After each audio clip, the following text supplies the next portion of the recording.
तो episode 2 Marvel के वही जहर लोगों के साथ स्टार्ट होता है और अपने को टाइम दिखाते हैं 1985 का। जगह होती है विस्कॉन्सिन। इस टाइम हम लोगों को कोई प्री लोगो सीक्वेंस नहीं दिखाया गया, डायरेक्ट मार्वल स्टूडियो से ही एपिसोड स्टार्ट होता है। यहाँ आते हैं कुछ मिनट्स मैन और एक न्यू एजेंट C-20 का डेब्यू होता है। इनको समय रेखा में कोई झोलझाम दिखा होगा इसलिए यहाँ आए होंगे, बट ये फंस जाते हैं उस किलर लोकी और लेडी लोकी के ट्रैप में। उस लेडी लोकी के पास पावर होती है माइंड कंट्रोल की। वो लोगों को टच करके उनका माइंड कंट्रोल कर लेती है और ऐसे ही करके ये एजेंट C-20 का माइंड कंट्रोल करती है और उसी से उसके बाकी साथियों को मरवाती है। और लास्ट में लेडी लोकी खुद आके उसी सोल्जर के डिवाइस का यूज करती है जिसमें 4 ऑप्शंस होते हैं, directory settings, time door and miss minute वाली दीदी वाले ऑप्शन। तो ये टाइम डोर को ओपन करती है और वही रीसेट चार्ज जो इकट्ठा कर रही है उसको लेती है और साथ में उसी सोल्जर C-20 को भी अपने साथ लेके यहाँ से भग लेती है। अब हमें लोकी को दिखाते हैं जो मोबियस के ऑफिस में बैठ के उसकी जेट्सकी वाली मैगजीन्स पढ़ रहा होता है। और मोबियस का ऑफिस काफी छोटा लगा, मतलब लग रहा था कि थोड़ा पौवे वाला आदमी होगा, बट ऐसा नहीं है, केसी जैसा ही था।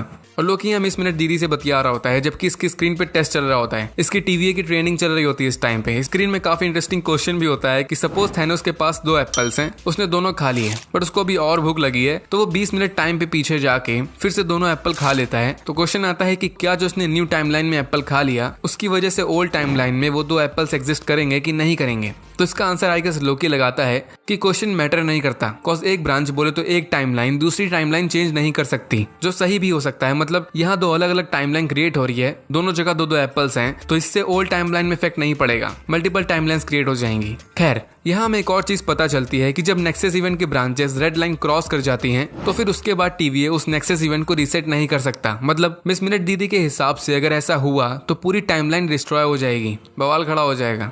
अब लोकी को न्यू जैकेट दी जाती है वेरिएंट वाली और विस्कॉन्सिन वाले अटैक को लेके इन सब की मीटिंग होती है। इन लोगों ने पता कर लिया होता है कि वो किलर लोकी ही था और मोबियस बताता है कि इससे पहले ये लोग और भी अलग अलग लोकी के वर्जन से टकरा चुके हैं। हर लोकी का वर्जन दिखने में थोड़ा डिफरेंट होता है और सबकी पावर्स भी डिफरेंट होती है। हमें जो यहाँ लोकी के वर्जन दिखाए जाते हैं वो एक्चुअली रियल नॉर्स मिथोलॉजी से उठाए गए कैरेक्टर्स हैं। खैर इनको पता चल गया होता है कि विस्कॉन्सिन में लोकी ही था, मतलब कोई अलग वर्जन वाला लोकी था, तो ये उस मिशन पे जाते हैं। बट मोबियस लोकी को भी इस मिशन पे चलने को बोलता है। इसके हिसाब से लोकी को पकड़ने में लोकी ही इनकी हेल्प कर सकता है और ये लोकी भागे ना, इसके बदले मोबियस इसको लालच देता है कि ये लोकी को टाइम कीपर से मिलवा देगा जिनसे ये खुद नहीं मिला। तो ये सब साइट पे पहुंचते हैं और लोकी यहाँ अपना दिमाग लगाना स्टार्ट कर देता है। ये सबको अपनी बातों में फंसाने लगता है कि यही वो बंदा है जो उस किलर लोकी को चाहिए, तो इसकी कुछ शर्तें हैं उसको मानो और ये उस लोकी को पकड़ लेगा। ये बस ज्ञान पेल रहा होता है, इसके पास कोई सॉलिड प्रूफ नहीं होता। लोकी हरामी पीस था, हरामी पीस है, हरामी पीस ही रहेगा, इस पे ट्रस्ट नहीं करने का। हालांकि मोबियस समझ जाता है कि लोकी पोपट बना रहा है, तो ये सब टाइमलाइन रीसेट करके यहाँ से निकल लेते हैं।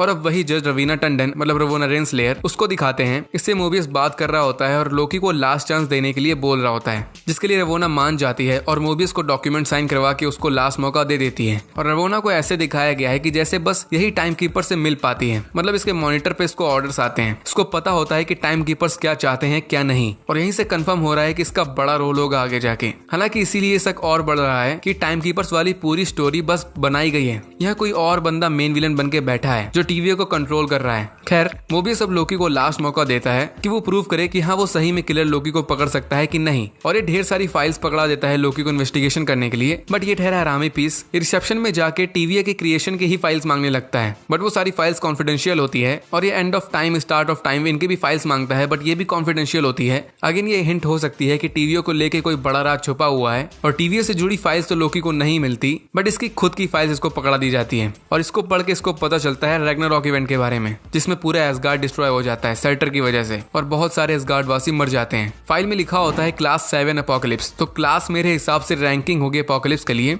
हमें आगे भी दिखाया जाता है क्लास 10 वाली अपोकलिप्स, ये शायद तबाही के हिसाब से डिसाइड होता होगा कि कितनी खतरनाक तबाही मचाई उसने। मतलब क्लास 1 वाली अपोकलिप्स सबसे ज्यादा खतरनाक होगी। खैर फाइल में रिवेंजर्स को भी शो किया गया है, याद होगी थॉर की टीम। मेरा रिवेंज, और तुम्हें चाहिए रिवेंज? मैंने अभी तय नहीं किया है। बट लोकी के लिए रैग्नारॉक इवेंट काफी धक्के वाली बात होती है क्योंकि इसकी टाइमलाइन में ये सब अभी हुआ ही नहीं। इसने तो अपनी मासूम प्यारी बहन को देखा भी नहीं इस टाइम पे।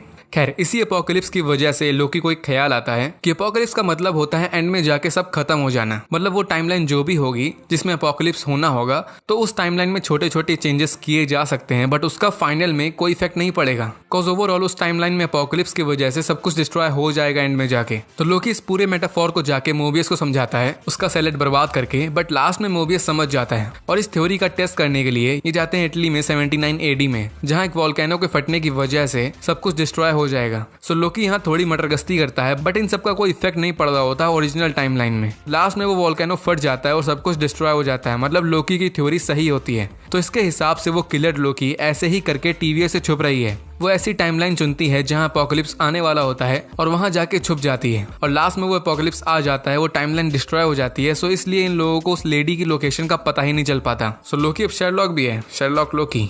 ना हमें अब थोड़ी कन्वर्सेशन दिखाते हैं मोबियस एंड लोकी के बीच। इनकी काफी अच्छी बॉन्डिंग बन रही होती है और मोबियस बताता है कि इसको जेट स्की पसंद है, बहुत पसंद है, इसलिए वो मैगजीन्स पढ़ता रहता है उसकी। और यहाँ पर फिर से वही टॉपिक आता है कि क्या रियल है क्या नहीं। लोकी को अभी भी पूरा यकीन नहीं हो रहा होता टाइम कीपर्स पे, या फिर बोल सकते हो उनके काम करने के तरीके पे, उनकी सेक्रेट टाइमलाइन में। और ये चीज काफी कंफ्यूजन करने वाली भी है। मोबियस के हिसाब से ये जो कर रहा है वो बस ये कर रहा है, बिना क्वेश्चन पूछे ये करे जा रहा है। इसके हिसाब से इसके पास एक जीने की वजह है, सो कोई प्रॉब्लम नहीं इसको। और लोकी एक डायलॉग भी मारता है यहाँ कि कोई बुरा हमेशा बुरा नहीं होता और कोई अच्छा हमेशा अच्छा नहीं होता। अब इस कोड की भी हिडन मीनिंग हो सकती है। जैसे हमें लेडी लोकी को एज अ विलेन दिखाया जा रहा है, तो पॉसिबल है कि वो लास्ट में बुरी ना निकले, ये टाइम कीपर्स जो अच्छे दिख रहे हैं ये बुरे निकले, या फिर कोई और। बट बातों बातों में मोबियस के दिमाग की बत्ती जलती है। फर्स्ट एपिसोड में एक बच्ची दिखाई थी, याद होगा, उसके पास एक कबूली गम था, कैंडी। वो फ्यूचर में एक लिमिटेड टाइम के लिए बेची जाती थी। तो इस चीज से, इस कैंडी से ये दोनों एक जगह का पता लगाते हैं, अल्बामा नेम की। यह अपोकलिप्स होने वाला था, मतलब सुनामी आने वाली थी और सब कुछ डिस्ट्रॉय हो जाता। और लोकी के हिसाब से वो दूसरे वर्जन वाला किलर लोकी इनको यही मिलेगी।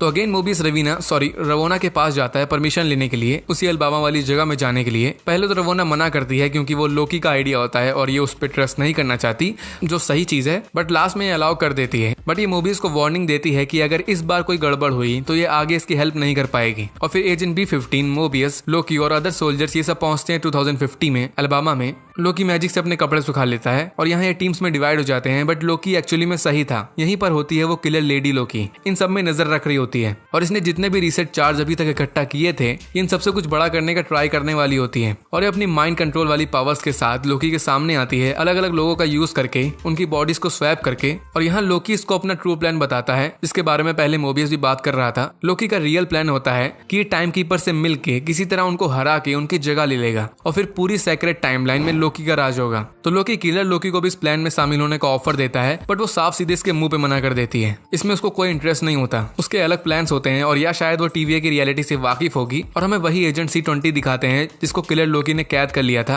वो बोलती है कि उसने किलर लोकी को सब कुछ बता दिया है कि टाइम कीपर्स कहाँ हैं और उनको कैसे ढूंढ सकते हैं। तो अब या तो टाइम कीपर्स एकदम अलग जगह में रहते हैं, एक अलग टाइमलाइन में, जहाँ इनको कोई ढूंढ नहीं सकता और शायद उनसे कोई मिला भी नहीं होगा आज तक। बट लेडी लोकी ने एजेंट C-20 से उनके बारे में पूछा, तो जरूर इसके पीछे कोई ना कोई रीजन होगा। लेडी लोकी का भी टाइम कीपर से कोई बिजनेस होगा। मीनवाइल लोकी और किलर लोकी, इनके बीच में फाइट होती है और यहाँ लोकी अपनी टेलीकिनेसिस की पावर यूज करता है, मतलब माइंड से चीजों को मूव करना। मेरे को पर्सनली इसके बारे में नहीं पता था कि इसके पास ऐसी पावर्स भी हैं। और फाइट के बीच में ही किलर लोकी, जो इसका मास्टर प्लान था सारे रीसेट चार्ज को एक्टिवेट करना, वो इसका टाइमर सेट कर देती है और अपने असली रूप में, मतलब लेडी लोकी के फॉर्म में लोकी के सामने आती है। और फिर सारे रीसेट चार्ज एक्टिवेट हो जाते हैं, बट ये किसी दूसरे टाइम और किसी दूसरी जगह में जाके अपना काम करते हैं। और हमें टीवी में इसका रिएक्शन देखने को मिलता है कि इस चीज से पूरी सेक्रेट टाइमलाइन की ऐसी तैसी हो जाती है। और यहाँ हम स्क्रीन में देख सकते हैं उन सभी जगह के नेम्स जहाँ की टाइमलाइन चेंज हो रही है, जैसे वॉरमीर, एसगार्ड, टाइटन, ये सब जानी मानी जगह भी उनमें है। और इस इवेंट से रोवाना भी फॉर्म में आ जाती है और हथियार उठा लेती है और सारे सोल्जर्स अपना काम पे निकल जाते हैं। और इस साइड लेडी लोकी, ये लोकी के सामने टाइम डोर ओपन करती है और वहां से चली जाती है। सो अब लोकी के पास दो रास्ते होते हैं, या तो ये मोबियस के साथ रुक जाए टीवीए में, और या फिर लेडी लोकी के पीछे जाए। तो ये टीवीए को छोड़ के लेडी लोकी के पीछे टाइम डोर से चला जाता है, मतलब मोबियस के तो लग गए। लोकी ने इसे फिर से धोखा दे दिया और ये इसकी लास्ट वार्निंग थी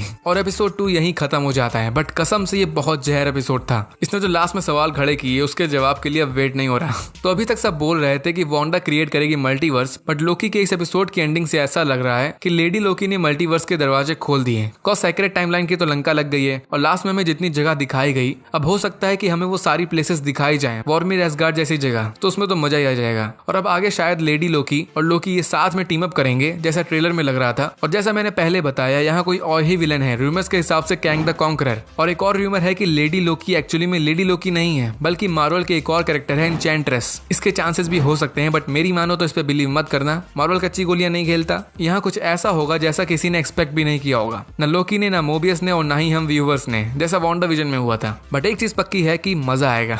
तो गाइस, इस वीडियो के लिए इतना ही। कमेंट्स में मुझे अपनी थ्योरीज बताना कि आगे क्या हो सकता है, और इस एपिसोड को लेकर अपने थॉट्स बताना, अपनी फेवरेट चीज बताना। सो वेट करो नेक्स्ट एपिसोड का और मेरी वीडियो का। तो मिलते हैं नेक्स्ट वीडियो।